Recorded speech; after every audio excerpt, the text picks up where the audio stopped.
Hello everyone, welcome back to my YouTube channel. I hope आप लोग बहुत ही अच्छे होंगे, स्वस्थ होंगे, मस्त होंगे और अपने काम में व्यस्त होंगे। यहाँ पे मैं ना आज पप्पा के लिए बना रही हूँ भोग।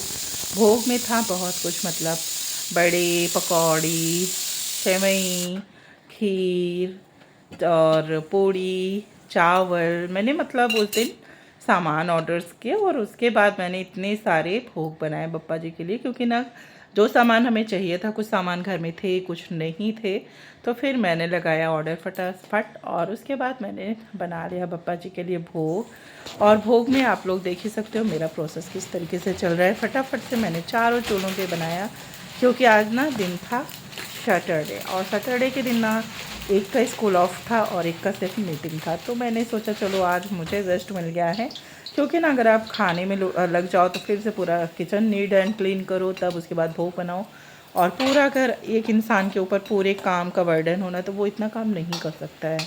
तो मैं यही करती थी ना कुछ भोग मैं शाम के टाइम पे मतलब रख देती थी।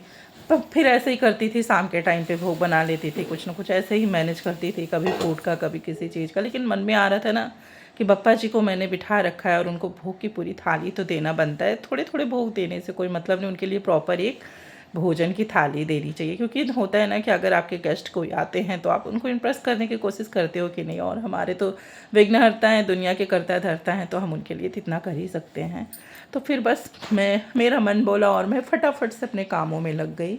और ये सब करते करते मुझे टाइम हो गया था समथिंग 11:30 से 12 हो गया था। सुबह का मैंने पूरा पूजा पाठ कर लिया था और उसके बाद का ये मेरा काम था। फिर उसके बाद भोग तो मैंने बना ली और टिफ़िन भी पैक कर दिया। बस मन में ये लग रहा था कि मैं स्कूल में कैसे मतलब इनको ऑफ़िस में कैसे भेजूँगी। मतलब मेरे मन में हुआ ना, ये अपने घर के पप्पा के लिए बना रही हूँ तो ऑफ़िस के पप्पा के लिए भी बना दूँ, क्योंकि इनके ऑफ़िस में भी पप्पा जी बिठाए जाते हैं। अब तैयार भी कर लिया, पैक भी कर लिया। अब मैं सोच रही हूँ कि जाएगा कैसे। ये रही मेरे ऑफ़िस के पप्पा के लिए थाली, जो कि आप देख ही सकते हो कितना प्यारा लग रहा है। आलू की सब्ज़ी उबाल के बनाई थी मैंने, बिना लहसुन प्याज का भोग तो बनता ही है, और लेकिन उतना ही टेस्टी खाना रहता है। अब सोच तो रही हूँ बना तो नहीं, लेकिन करूँ क्या।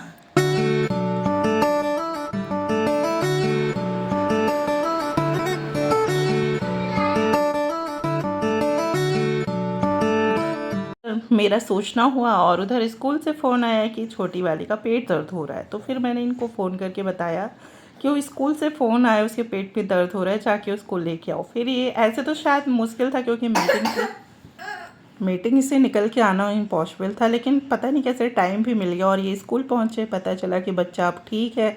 फिर मैंने कहा जब ठीक है तो फिर घर पे आ जाओ, मैंने पप्पा के लिए भोग बनाई है और आप लेके जाओ ऑफ़िस, उनको भोग खिला देना। मतलब बना है अब उनके नाम से, तो बहाना भी लग गया आने का, और आ भी गए। फिर वो भोग गया ऑफ़िस और पप्पा जी को भोग लगा और वहाँ पे सब लोग मिलकर खाए। और ये है आज विसर्जन का दिन। फाइनल वो थी मेरी थाली, और ये है विसर्जन का दिन। अभी तो खुशी लग रही है, लेकिन खुशी क्या था, मेरे मन में सुबह से ही कुछ अच्छा नहीं लग रहा था। मैंने आज भी कुछ भी नहीं बनाया, बस बच्चों का चावल फ्राई सुबह बना दिया और उसके बाद हस्बैंड को अप्पे बना दिया, और उसके बाद मैं जाके लेट गई। इतनी थकी थकी, इतना मन में मतलब अजीब सी फीलिंग हो रही थी, जैसे लग रहा था कुछ अजीब सा अंदर से, मतलब जैसे लग रहा था कुछ निकल रहा है, कुछ अच्छा नहीं लग रहा था सुबह से। फिर मुझे लगा आज तो इतने दिन से मैंने उनकी सेवा की है, तो आज उनकी विदाई के दिन क्यों सैड मनाऊँ। हालांकि मन तो सैड होता ही है भाई, आज वो उनकी लास्ट विदाई है। तो फिर मैंने सोचा चलो नहीं, उठते हैं और फिर से इनके लिए भोग बनाते हैं, क्योंकि मैं सुबह के टाइम पे नहीं थी। मुझे लगा ना इतना सुबह सुबह, मैं 5 बजे से मुहूर्त था, लेकिन मेरे मन में हुआ क्या, मैं फॉर्मेलिटी के लिए रखी थी जी नहीं, मैं अपनी खुशी के लिए रखे थे। और उन वही होता है ना कि आप हम इतने दिन से सोच रहे थे, नहीं हुआ, जब हमने सोचा दिल से और वो भी मिल गए और आ भी गए। तो फिर इनके लिए फिर से मैं उठी, सारी इनकी व्यवस्थाएं की इनके विसर्जन का, और उसके बाद बनाया भोग, हलवा और मतलब सेवई। हम लोग क्या ना इस दिन सेवई बनती है और 2 थी रोटी बनती है, जो 2 वाली रोटियां बनती है अंदर से घी या तेल लगा के, वो सब किया। और उसके बाद बच्चों का इंतज़ार किया। बच्चे स्कूल से आ गए, भोग लगा के मैं इनके लिए फिर दुर्बा का माला बनाई, और उसके बाद बच्चे आए तो फिर मैंने प्रोसेस शुरू किया। सबसे पहले कलश से शुरुआत किया, मैंने चौकी हिलाई, इनको अपने घर में घुमाया। घुमाने के बाद मेरी हालत देख ही रहे हो कैसे हो रखी है। मतलब सुबह से ही रोना मेरा मतलब कोई भी रील भी देखती थी ना विसर्जन का, तो मैं रोने लगती थी। और यही टाइम पे ये मेरा हो रहा है। मतलब पता नहीं क्यों इतना रोना आ रहा था ना कि मैं अभी भी वॉइस कर रही हूँ ना तो मैं जैसे लग रहा है मैं अभी वीडियो पे ही रो दूँगी। मतलब मेरी यही हालत रहती है। कोई भी पूजा पाठ अगर आप करो, अगर उनको मन से लेके आओ तो उनका विसर्जन टाइम ना बहुत ज़्यादा कठिन होता है। और फाइनल ये रहा, मैंने अपने घर में ही विसर्जन किया था। मैं यही सोच के लेके आई थी मैं इतने भीड़ भाड़ में नहीं जाऊंगी, क्योंकि मूर्ति विसर्जन के टाइम पे बहुत भीड़ होती है, बच्चे लेके जाना बहुत मुश्किल होता है। इसलिए मैं छोटे से बप्पा जी को लेके आई थी और उनकी सेवा भाव जितना मेरे से बन सका मैं उतना उनके लिए की। और फिर फाइनल ये रहे मेरे पप्पा जी। पूरे विधि विधान जितना भी मुझे आता था मैं अपने बच्चों के साथ मिलके फाइनल इनका कर दिया विसर्जन।